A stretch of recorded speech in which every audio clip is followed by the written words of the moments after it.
حدیث په لغت کې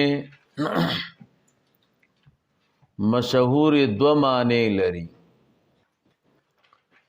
یو حدیث جدید توای ضد القدیم، دویم د حدیث معنا دا کلام او خبره. علم الحدیث تا علم الحدیث ولی وای کاول معنا والے حدیث ضد القدیم، نو حدیث په مقابله د قرآن کریم کې مستعمل دی. قرآن کریم دا کلام الله دی او الله تعالی خو قدیم دی، نو کلام هم قدیم دی. نو کلام الله قدیم دی او الله تعالی قدیم دی، نو کلام الله هم قدیم دی، نو قرآن کریم قدیم دی.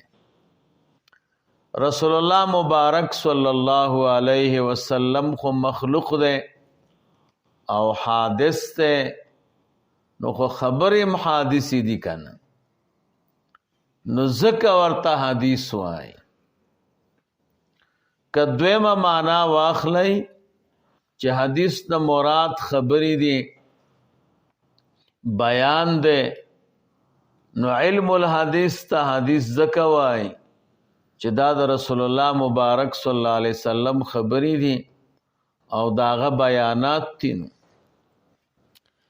اصطلاح د علماو کې حدیث دو قسمه ده ښا. یو ته علم درایت الحدیث وای، دویم ته علم روایت الحدیث وای. علم درایت الحدیث نا زمنګ استاد علما تعبیر کوي په علم الحدیث باندې، او علم روایت الحدیث نا زمنګ استاد علما تعبیر کوي په علم مصطلح الحدیث باندې. یو علم الحدیث ته، یو علم مصطلح الحدیث ته. علم مصطلح الحدیث اغا روایت الحدیث ته، او علم الحدیث دا علم درایت الحدیث ته. نو علم الحدیث تفسیر او تعریف علماء دو کوي. یو اقوال النبی صلی الله علیه وسلم و افعاله، دویم تعریف کئی معرفت ما نصب الی النبی صلی اللہ علیہ وسلم من قول او فعل او تقریر. معرفت ما پیژندل د هغه شی چې نسبت شوی دی رسول الله مبارک صلی الله علیه وسلم ته، کاغه قولی، کاغه فعلی، کاغه تقریری، دې ټولو ته چې دی علم الحدیث وای. دا دو تعریفونه ولې راغلي؟ هلته دلته یو مسله ده. مسله دا ده چې احوال د رسول الله مبارک صلی الله علیه وسلم دو قسمه دي. یو احوال اختیاریه دي او بل احوال غیر اختیاریه دي. کم احوال چې اختیاریه دي، نو احوال دو قسمه دي، یو اختیاریه او بل غیر اختیاریه. نو د احوال متعلقم د علماء بیا دو قول دي. یو علماء د اصول فقه دي او دویم علماء محدثین دي. کم علماء چې د اصول فقه دي، دا علماء افعال غیر اختیاریه یا احوال غیر اختیاریه دا په حدیث کې نه داخلي. کم چې محدثین دي، نو هغوی مطلقاً احوال که اختیاری دی او که غیر اختیاری دی، دا ټول په حدیث کې داخلي. نو اصولین وای چې کوم د رسول الله مبارک صلی الله علیه وسلم احوال غیر اختیاریه دي هغه په حدیث کې نه دي داخل، ځکه هغې باندې احکام چې دي نه دي بنا، او کم احوال چې اختیاریه دي هغې باندې احکام بنا دي. نو دغه احوال په حدیث کې داخل دي. نو دوی دغه احوال اختیاریه داخل گنی په افعالو د رسول الله مبارک. نو دیوی حدیث چاہتا وی اقوال النبی صلی اللہ علیہ وسلم و افعالوه. نو افعالو نه مراد افعال اختیاریه دي. او محدثین وای چې نه، هر شي نسبت چې رسول الله مبارک صلی الله علیه وسلم ته شوی دی، که هغه قول دی، که هغه فعل دی، که دا هغه احوال دي، که دا هغه تقریرات دي، یعنی ټول منتسبات او مضافات چې د هر شي نسبت رسول الله مبارک صلی الله علیه وسلم ته شوی به دې ټولو ته حدیث ویلی شي. نو ځکه دوی وایي چې الحدیث معرفت ما نسب الى النبي صلی الله علیه وسلم من فعل او قول او حال او تقریر او نحو ذالک. هر شی چې خو چې رسول الله مبارک صلی الله علیه وسلم ته نسبت شوی دې ټولو ته حدیث وایي. نو ځکه دوی عام تعریف کوي د حدیث. دا علم روایت الحدیث ته تقریر د رسول الله مبارک صلی الله علیه وسلم. تقریر چاته وای؟ وای ما فعل عنده وسکت علی. د نبی علیہ الصلوۃ والسلام مخکې چې یو کار وشي او په هغې باندې رسول الله مبارک صلی الله علیه وسلم چپ شي، نو دې ته څه وایي؟ دې ته تقریر د رسول الله مبارک صلی الله علیه وسلم. دویم نمبر خبره د دې بحث متعلق هغه موضوع د حدیث، موضوع د علم الحدیث هغه ذات النبی صلی الله علیه وسلم من حیث الرساله. د رسول الله مبارک صلی الله علیه وسلم د ذات د بحث کوي او د حیثیت د رسالت نه. نبی علیہ الصلوۃ والسلام رسول او موږ او تاسو ته څه بیان کړی دي، نو دا موضوع ده د علم الحدیث. غرض د علم الحدیث څه شی دی؟ المطابقة للسنة ظاهرا و باطنا.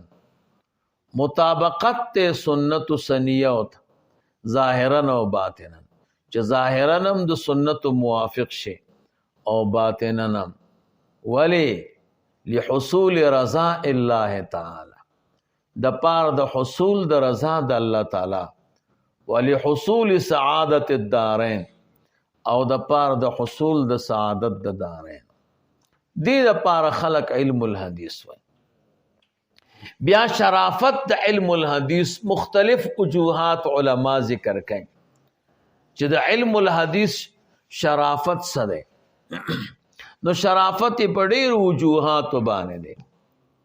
یو شرافت خود دی وجه نه ده چې په علم الحدیث کې بحث کېږي د ذات د رسول الله مبارک صلی الله علیه وسلم من حیث الرساله. د رسول الله مبارک صلی الله علیه وسلم ذات خود تمام ذوات و اشرف. نو چې په کوم علم کې د حضور د ذات د بحث کېږي، نو خدا علم بیا د ټولو نه څه دی؟ دا شرف. دویم نمبر شرافت د دې دا دی چې د کوم علم غرض ډیر قیمتي وي، نو خو علم هم قیمتي دی. غرض د علم الحدیث هغه طلب د رضا د الله تعالی دی او حصول د سعادت د دارینو دی. رضا د الله تعالی او حصول د سعادت د دارینو، دا خو مولوی صاحب ټولو کې قیمتي شی نه دی. نو دا چې د کم علم غرض وي، هغه علم هم ډیر اشرف دی. دریم نمبر شرافت د علم په اعتبار د معلوماتو سره. د کم علم چې معلومات ډیر قیمتي وي او شرافت پکې ډیری، علم هم قیمتي دی. په علم الحدیث کې بیان د وحی خفي دی. علم الحدیث هم د الله تعالی خبرې دي، او فرق دا دی چې معنی د الله د طرف نه ده او الفاظ د رسول الله مبارک صلی الله علیه وسلم دي. الله فرمایي وما ينطق عن الهوى ان هو الا وحی یوحى. زما پیغمبر د خپل ځان نه او د خواهش نه خبرې نه کوي، د خبرې ټولې چې دي هغه وحی ده. نو معلومات د علم الحدیث هغه چون کې وحی خفي ده، وحی خفي خو اشرف ده، نو علم الحدیث هم اشرف شو. څلورم نمبر شرافت د علم په اعتبار د ضرورت سره. کله چې د دې علم یو علم ته ضرورت ډیری نو داغه اشرف، او علم الحدیث ته ډیر ضرورت ته، ولی لانه شرح لکلام الله. الله تعالی د خبرو د الله د کلام شرح ده کنه. نو چې د الله تعالی د خبرو د کلام شرح ده، نو د الله تعالی کلام خو افضل ده، نو شرح هم داغي افضل ده کنه. نو ځکه علم الحدیث چې ده دا په علومو کې ډیر اشرف ده. پنځم دا چې هر علم نتائج لري او آثار لري. کله چې د علم نتائج اعلاوي، علم هم اعلا دی. علم الحدیث د انسان په بدن کې انقلاب راولي. الله تعالی دې تاسو ته علم درکړي، بیا چې کله علما شي بیا درته پته لګېږي. کله چې فارغان شوي او درس مو شروع که نو عاجزی پکې کمی، خوف او خشیت پکې کمی. کله چې بیا دورې ته ورسېږئ او حدیث شروع کوي او طالبانو ته وایي، بیا به مو دې بدن کې پوره انقلاب راشي، بیا به در کې عاجزی پیدا کېږي، بیا به تکبر ختمېږي، اخلاق به مو ښه کېږي، او کوشش به دا کوئ چې زمونږ او ستاسو ټول اعمال دا د سنتو موافق شي. نو چون کې د علم الحدیث چې کم آثار دي او کم نتائج دي هغه ډېر اعلی دي چې هغه انقلاب راولي د انسان په دې بدن کې. نو دا خو چون کې اشرف دي، او دا چې د کم علم نتیجه نو هغه علم هم اشرف دی. دا د دنیا نظام چې ټول څومره ګورئ، دا چې د سنت موافق شنو بیا به کار سمیږي. کله چې د سنت موافق شو بیا به بازارونه هم سمی، جماعتونه به هم سمی، اخلاق او کردار او افعال به هم سمی. نقصان کله کوي؟ کله چې د سنت مخالفت او د سنت مطابقت راځي، دا د په علم الحدیث باندې، نو ځکه دا اشرف دی. نو د حدیث علم دا دو قسمه دی. یو علم درایت الحدیث چې دا غین علما تعبیر کوي په علم الحدیث، او بل علم دی روایت الحدیث چې دا غین علما تعبیر کوي په علم مصطلح الحدیث. نو علم مصطلح الحدیث چې دی هغه چاته وای و علم بقوانین. علما وای دا یو علم دی په قوانینو باندې، یعرف بها احوال السند والمتن، چې پیژندې شي د دې په وجه باندې احوال د سند او د متن. د کوم علم په وجه چې د حدیث سند او متن ته معلومول شي، دې ته علم مصطلح الحدیث وایي. دا بیا جدا علم دی. وعلم بقوانین يعرف بها احوال السند والمتن من حيث الصحة والضعف. د حیثیت د صحتنا او د صحت د شانه د کمزوروالی نه چې دا ضعیف دی، والنکارت د حیثیت د نکارتنا، والغرابت او د حیثیت دا حدیث غریب دی، دا حدیث منکر دی، دا حدیث ضعیف صحیح دی، دا حدیث ضعیف دی. دا چې په کوم علم باندې معلومیږي دې ته علم مصطلح الحدیث یا علم درایت الحدیث ورته روایت الحدیث ورته موضوع د علم او مصطلح الحدیث چې دا هغه څه شه ده السند والمتن هغه بحث کوي د سند او د متن نه بس غرض د علم او روایت الحدیث معرفت ما يقبل من الاحاديث وما يرد معرفت د هغه چې قبل اولې چې د احادیثونو کم رد کول شي ټول احادیث باندې عمل ګرانی ښه دا به علم او روایت الحدیث ګور نو بیا به درته معلومي زه طالبانو ته وایم چې حدیث باندې عمل کوئ د پنځو خبرو لحاظ بساتئ بیا به درته علم په حدیث باندې به عمل کوئ یو دا دی چې اول به الفاظ ګورئ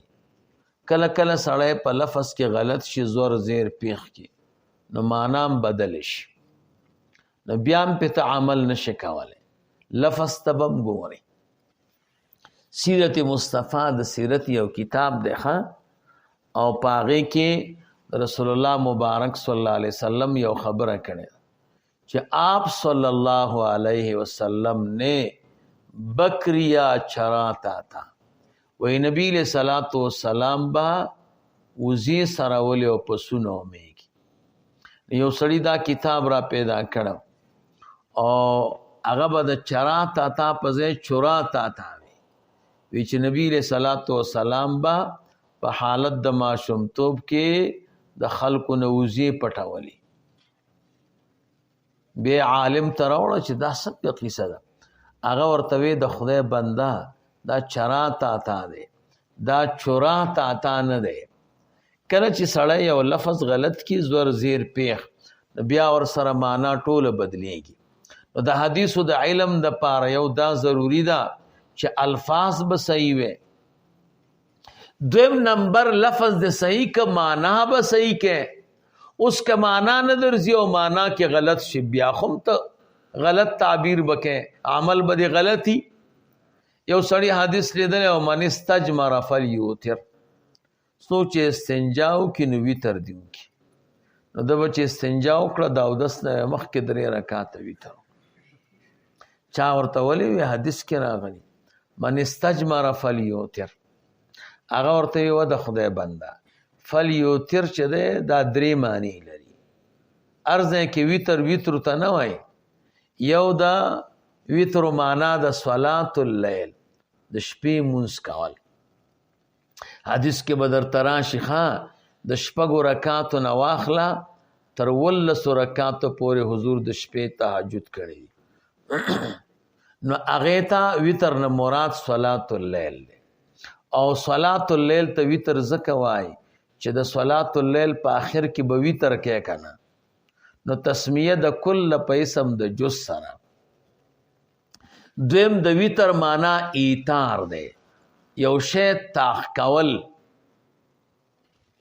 یو شی کې تاق شماره جوړول دریم د ویتر معنا د صلات الوتر ارزه کې یو معنا نه من استجمر فلیوتر نه مراد هغه ایثار دی رسول الله مبارک فرمایي څوک چې استنجا کوي بالاحجار په تیګو باندې نو په دې عادت کې د تاق لحاظ وساتي ان الله وتر يحب الوتر الله تعالی تاق دی نو تاق خوخی نو دلته صلات الوتر خو ته مراد نه دی چې ان الله وتر الله تعالی د وتر موز دی دلته خو ته مراد تاق مراد دی زمونږ استاد غیر مقلدین ملګری خپلم غلط شوی دی او خلک هم غلطای کم ځای کې چې وتر راغله یو رکعت وګوره یو والکه دلته وتر نه مراد ایثار دی په دې یو رکعت باندې دا باقی مستحقیږي دغه معنا ته مراد ده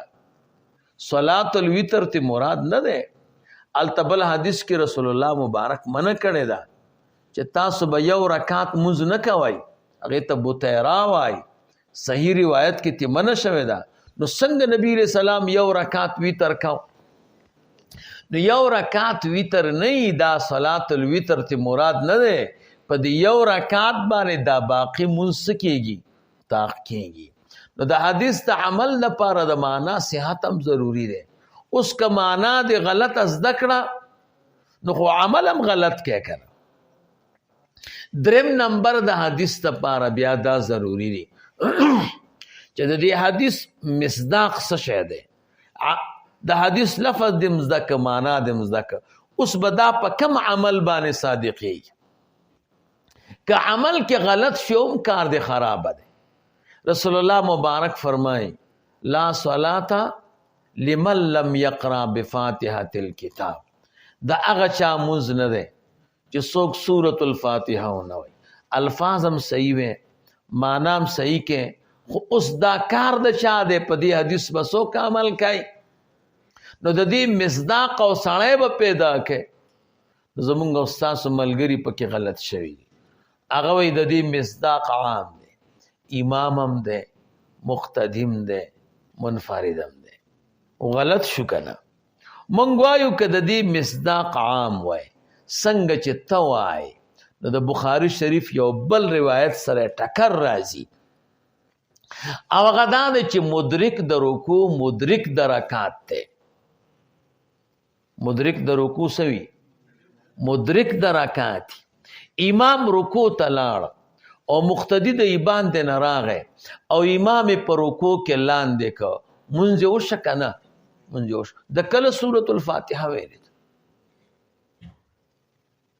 دا تا چې کوم مصداق ترې نه د عموم راپورته که د دې سره ټکر نه دی خو نه ده ویلي. ستا د دې مسلې ټکر دی د رسول الله مبارک صلی الله علیه وسلم دا اولني مونځ سره کله چې نبی علیه صلوات و سلام د معراج په شپه راته د سار مونځ بیت المقدس کې کړه او انبیا ورپسې ولاړو یوم سورة الفاتحه نه ویل. ستا د دې مسلې ټکر د رسول الله مبارک اخري مونځ سره دی. کله نبی علیه صلوات و سلام چې مریضو او لکه بدن کې تخفیف پیدا ش او بکر صدیق صاحب جمع ورکوله سورة الفاتحه ختمه کړې و او سورت شروع کړه. رسول الله مبارک چې د کور مبارک نه راووته نو صحابه کرام غاړه تازه کړه چې ابوبکر صدیق صاحب پوه شي چې رسول الله مبارک راغی. نبی علیہ السلام ورته اشاره وکړه خپل ځای کې ودرېږه هغه ځای کې ونه درېده راوروسته شو. نبی علیہ السلام مخکې شو کم ځای پورې چې ابوبکر صدیق صاحب مونځ رسولی رسول الله مبارک د هغې ځای نه شروع کړه نو سورة الفاتحه خو یې نه ده ویلې. دا ولې دا دومره لوی نقصان جوړ شو مصداق کې دا سړی غلط دی که نه. د دې حدیث مصداق څوک دی دی وی عام دی که امام وي که مقتدي وي که منفرد او د بشمارو روایاتو سره ټکر راغی. دا ولې د حدیث په مصداق به ته معلومه چې صحیح مصداق ول را پیدا که چې په دې به څوک عمل کوي. زمونږ علما وایي چې نه د حدیث مصداق مقتدی نه دی امام او منفرد دی. امام هم منفرد وي په حق د خپل نفس کې ښه نو چې مقتدي ترې نه وباسې نو ټول کار بیا سم شو. د هغې وجه دا ده چې په سنن ابي داود کې همدغه حدیث راغلی لا صلاة لمن لم يقرأ بفاتحة الكتاب او ما زاد. نه سورت فاتحه وی نه ترې نه زیاتی څه شی وی سورت هم په داخل لی پکې بلکې راغلی دی او ما تیسر. مسلم شریف کې راغلی دی فصاعدا جزء القرأت د امام بخاری رحمه الله کې راغلی دی لا صلاة لمن لم يقرأ بفاتحة الكتاب وسورة معها. ګوره د نور روایاتو نه دا معلومیږي چې نه سورة الفاتحه وایي نه بل سورت وایي او سورة الفاتحه او بل سورت اونه وایي نو د دې تعلق د چا سره د منفرد سره او د امام سره. سورت ویل او سورة الفاتحه په چا دي په امام او په منفرد دي په مقتدی کله دي مقتدی کې خو اتفاق دی چې سورت بنوای. نو ګوره دا نقصان کم ځای کې پیښ شوی چې دوی مصداق غلط که کنه. بل د نحوی د قیدې سره هم ټکر راغی فعل چې متعدی شي مفعول به ته بغیر د واسطې د حرف جر نه الته جدا معنی او فعل چې متعدی شي مفعول به ته سره د واسطې د حرف جر نه الته جدا معنی به درته وایم په قرأت خلف الامام کې نو مصداق ورته ضروری دی چې په دې به عمل څوک کوي. دا حدیث دا عمل چا د پاره دی نو چې مصداق کې غلط شي هم نقصان کوي. څلورم نمبر د دې حدیث نه چې کوم عمل روباسي مولوي سي نو دا عمل به وګوري چې ستانه مخکې بل چا راایستلی که نه. دا ته چې کوم عمل د حدیث نه روباسي نو دا وګوره هسې نه چې داسې مسله ترې روباسي چې په امت کې څوک هم قایل نه وي. هسې نه نور علما ترې نه بله معنا روباسي او تا ته بل راایستلی. لکه همدغه حدیث راواله لا صلاة لمن لم یقرأ بفاتحة الکتاب. سنن ترمیزی کې دی امام احمد رحمه الله نه چا پوښتنه وکړه لا صلاة لمن لم یقرأ بفاتحة الکتاب د چا متعلق دی؟ هغه ورته وی اذا کان یصلی وحده چې کله څوک ځان لمونځ کوي. او دا حدیث په سنن ابي داود کې هم دی. دا حدیث راوی په خپل سفیان صاحب نه پوښتنه شوې ده چې دا حدیث د چا متعلق دی؟ هغه وی د منفرد. واله که تا داسې حدیث وی چې په خپله محدث او راوي وایي چې دا د منفرد په حق کې دی او تا ترېنه عامه معنا دا ستا عمل چا راویستلی دی، ته په دې ټولو محدثینو کې یو محدث وښایه چې هغه وایي دا عام دی. نو داسې عمل کول یا لکه دریو طلاقو کې سړی ښځې ته 3 طلاق ورکړي، دوی وایي په یو مجلس کې هغه یو طلاق دی. عبدالله ابن عباس رضی اللہ تعالی عنہما فرمائے رسول اللہ مبارک صلی اللہ علیہ وسلم زمانہ کے 3 طلاق به یو، د ابوبکر صدیق صاحب دور کې به 3 طلاق یو، د عمر صاحب په دور خلافت اولنی 2 کلونو کې 3 طلاق یو، وروسته بیا 3 شو. د مسلم شریف روایت موږ وایو که د حدیث دغه معنا شي چې یو سړی ښځې ته 3 طلاق ورکړي په یو مجلس کې او دا یو دی، دا تا چې کوم عمل ترې راویسته دا د رسول الله مبارک په زمانه کې وخه، د ابوبکر صدیق صاحب دور کې وخه، هغه چې کوم اعمال وخو د دې حدیث خلاف. نو داسې عمل دې راویسته چې د سره مثل نشته، داسې عمل بل چا راویستلی نه دی. د رسول الله مبارک صلی الله علیه وسلم زمانه کې ښځې ته 3 طلاق صحابه ورکړي او نبی علیہ السلام ورته 3 ویلي دي. او بکر صدیق صاحب نه پوښتنه شوې ده او هغه ورته 3 ویلي دي. عبدالله ابن عباس صاحب نه پخپله پوښتنه شوې ده هغه 3 ورته 3 ویلي دي. تا ترېنه داسې عمل راویسته چې د سره مثل نه لري، دا ولې؟ دا عمل دی غلط راویسته که نه. پوهېږي؟ 5م نمبر چې د حدیث نه ته مسله روباسې نو د حدیث صحت او ذوب به م ګورې چې دا حدیث کمزوری دی او که دا قوي دی. اسنه چې په ضعیف حدیث باندې عملونه کې لا صلاة لمن لم یقرأ بفاتحة الکتاب نه علاوه په باب د قرأت خلف الامام کې چې څومره روایات دوی وایي ټول ضعیف دي. ګوره که سنن ترمیزی کې دي، که سنن ابو داود کې دي، که سنن ابن ماجه کې دي، الته ورته البانی په خپله د دوی یو غیر مقلد دی هغه ورته لیکلی دي ضعیف. نو حدیث باندې عمل کول ګران کار دی، دې لپاره علم و روایت الحدیث پکار دی. نو غرض د علم و روایت الحدیث څه شی دی؟ معرفت ما یقبل من الاحادیث و ما یرد، پیژندل د هغې چې کم قبلولی شي د احادیثونه او کم رد کولی شي.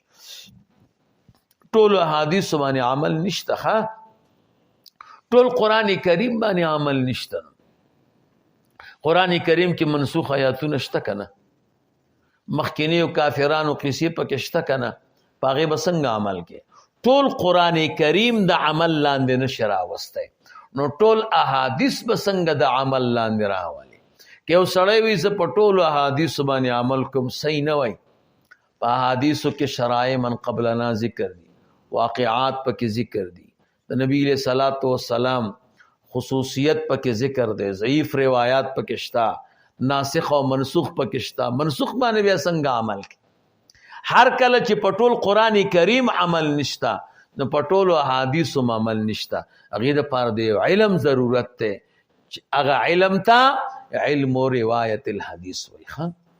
اللهم صل علی سیدنا و مولانا محمد وعلى آل سیدنا محمد وبارک وسلم وصلی علیه. نن به گزارو کې بیا ډیر وایو ها صرف مختص شي لکه